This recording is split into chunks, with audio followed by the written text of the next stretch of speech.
Ladies and gentlemen, hey, hi, how you doing? Welcome back to the channel. Thank you so much for stopping by. The current Warzone meta saw a slight shift with the Season 5 Reloaded update. We also haven't gone through and actually broken down our meta tier list in quite some time. I actually didn't do one back at the start of Season 5 just because of how busy we were with everything going on with Battlefield. But now, here we are today with our official meta tier list, courtesy of COD Muted. And as you can see, we've got our current setup absolute meta tier. We've got our meta contenders tier, what basically is right up there as some of the top tier choices. We've got our general contenders, more competitive options. We've got our more practical options, viable. You could use them, but they're not going to be anything that crazy. Then, of course, you have the trash tier, which you don't want to be in if you're a weapon in Warzone right now. And with the Season 5 Reloaded update, we obviously saw several new buffs and nerfs to a handful of guns. They actually directly attacked several or addressed several main, like, #1 meta choices here with this update. So really curious to see how this list shifts over the course of this video. But I got my handy dandy list of notes here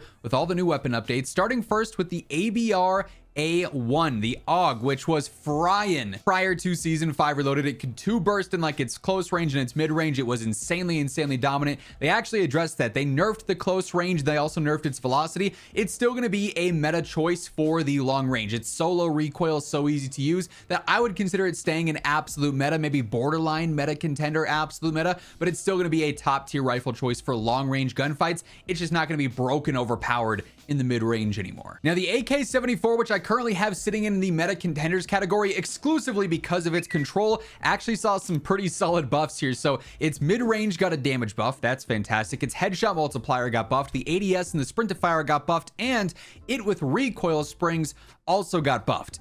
That directly attacks one of its main problems, that being the control. To me, the damage is there, the range is there, the velocity is there. If you can master the recoil here, this is a meta choice. Like, this thing absolutely melts, especially on Rebirth. It's even usable on Big Map as well. If you struggle a little bit more with recoil, then maybe it's just a meta contender for you. But I think if you know what you're doing, you learn that pattern, this thing absolutely can hold its own with every other main meta gun that we have in this list here that's similar. I don't know why the Goblin's in absolute meta. We're gonna change that. Anyways, next up here, the CR56 AMAX, already an absolute meta choice, and they made it even better, which I love personally. I got an arm multiplier buff and an ADS speed buff. You'll love to see it. Now, this is an interesting one because the Cypher, previously maybe the #1 rifle throughout the first half of the season, it got some nerfs. They nerfed its long range damage. It also got an ADS speed nerf too. So with this, it's still so easy, so straightforward that I think a lot of people will still default to the Cypher. They're comfortable with it, they're familiar with it, but it's not going to outgun necessarily an AMAX over range, an ABR over range, you know, some of these other rifle choices.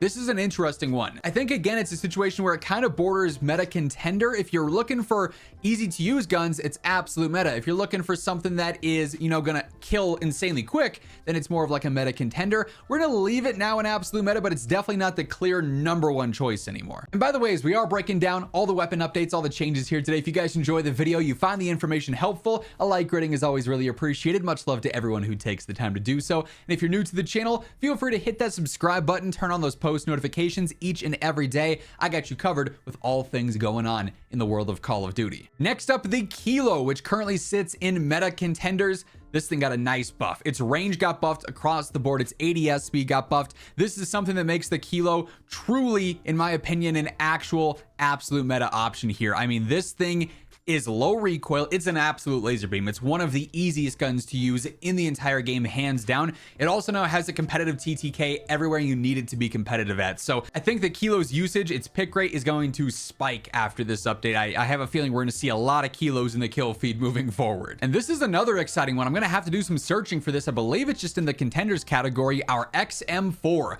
a rifle that was so good like back in Season 1 and then just kind of has been mid ever since. Like, you could use it, it wasn't going to be great. They buffed its range, its headshot multiplier, its torso multiplier, and its velocity. The XM4 truly is borderline absolute meta contender. I'm gonna be generous here because I think it is so easy to use and its TTK is so competitive through like 60 meters or so that it'd be absolute meta, especially for Rebirth. Big Map, you really can't fight with it. Maybe that's what limited some. Will actually keep it in meta contenders now, but this is a big upgrade for the XM4. Big Map, if you're fighting like 70, 80, 90 meters, it's gonna fall off a cliff there, but the mid-range to the early long range, this thing is right there with the other best options there. It's nice to see that it's actually back in the mix now. Now the C9, our absolute meta SMG for some time now. It did catch a nerf. They actually nerfed its mid damage, so that mid range is not going to be as effective now, and its ADS speed is worse as well. This is not a drastic nerf. It doesn't knock it from, you know, absolute meta down to contenders or something like that. It's still going to be an absolute meta SMG, but what this does is open up the door for the KSV, the compact, the SOG. Like, every SMG is already so close and so competitive. It's by far the most competitive class we have. This just opens the door for more diversity there, which is really, really good. All right, folks, we're in for a treat today because I've got my hands on the brand new Formula 2.0 from G Fuel. So here's the deal. I've got a classic little hype sauce packet here. One of my all-time favorite flavors, the raspberry lemonade. It's top 3, no question about it. I've got the new and improved hype sauce flavor. We're gonna do a little taste test, 1 to 1, see which one comes out on top. All right, first up, I present the classic hype sauce flavor. Like I said, this is already one of my favorites. I know what I'm expecting here, but for the sake of the taste test, I mean, it's a classic. It's good. I know exactly what I'm getting, and it's phenomenal. But I'm really curious to see what our brand new hype sauce flavor tastes like here. First try. Haven't had it before in my life.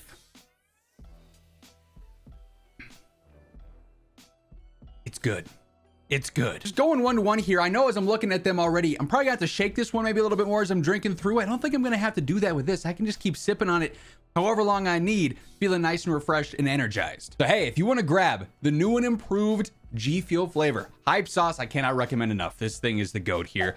Be sure to throw in code immortal. That'll save you some money. Link is going to be in the description below if you're interested. Speaking of which, the Jackal, another SMG that's honestly pretty decent, it ended up getting a buff as well. Where is the Jackal? There it is. I miss everything. It's right in front of me, and I just miss it constantly. I have to scroll through the list so much because there's 200 different guns, right? But the Jackal got a range buff, an ADS buff, and a sprint to fire buff. Its first damage range, it's just a little bit behind some of these absolute meta choices, which to me limits it from jumping all the way up. But the Jackal is getting better and better here, and it's certainly an option you could use and find a lot of success with. Now, where the C9 gets a nerf, I think the compact truly has a chance to be the new #1 SMG because it got a range buff, which it really needed, a mid damage buff as well, and an ADS and sprint to fire buff. So this thing is better on all fronts. Essentially, it was already one of the fastest killing guns in the game, and now it's even more efficient there. I really think the compact is going to stand out a lot as one of the best subs. KSV also catches a buff here. Its range is even better now, so it was already like a top tier sniper support sub. Even better for that scenario now. ADS and sprint to fire also got buffed there. Of course, this can't get any better, so nice to see some good weapons still getting buffs and not seeing hard nerfs here as a balancing maneuver. And keeping on the trend, SOG also got a buff to its range. It was minimal, but it's still something. It'll be a little bit more, you know, versatile now than an ADS speed buff as well. So again, can't get any higher, but still a really good choice. And then lastly here, the Frost line ended up getting a velocity buff, which is never a bad thing. It's just going to be a little bit easier on the bullet drop and the bullet lead here. I will say, I think right now the absolute meta as far as things go, like the sniper meta, anything that's remotely competitive here is going to be solid. The Victus one-shot headshot, obviously the HDR one-shot headshot, whereas the car just super aggressive, works great for rebirth, and then LR762 and Frostline being so good for long damage range one-shot headshots. You have so many options in the SMG meta, and then the rifle meta is pretty defined right now. If you want low recoil, you have something like the ABR, the Kilo, the Cypher. If you want high damage, you've got the AMAX, you've got the AK. FFAR kind of doing everything there. It's a really defined meta, but it's nice to see that there actually are some options. I just wish it was more MW2 and MW3 things that weren't just snipers or the RAL being crazy broken in terms of TTK, right? Like, we have so many choices that are close, but just not quite there. The M13, the M4, the MX9, the TAC-56, the SVA even, MCW conversion is still really good. Like, there's so many guns that are right there that if they did more to just buff these ever so slightly, you'd see a lot of MW2 and MW3 guns actually keeping this meta fresh. It's not shifting a ton. It's just a little bit more diverse than it was for the first half of the season. So some progress here. It's like baby steps though. I think they could have done a lot more with this general meta update. But that said, it's going to wrap things up for this one. Hopefully you guys enjoyed the video. If you did, be sure to drop a like on it. If you're new here, feel free to hit that subscribe button on your way out. But once again, thank you so much for tuning in. And until next time, take it easy. Have an awesome rest of your day, and I'll catch you later. Peace out.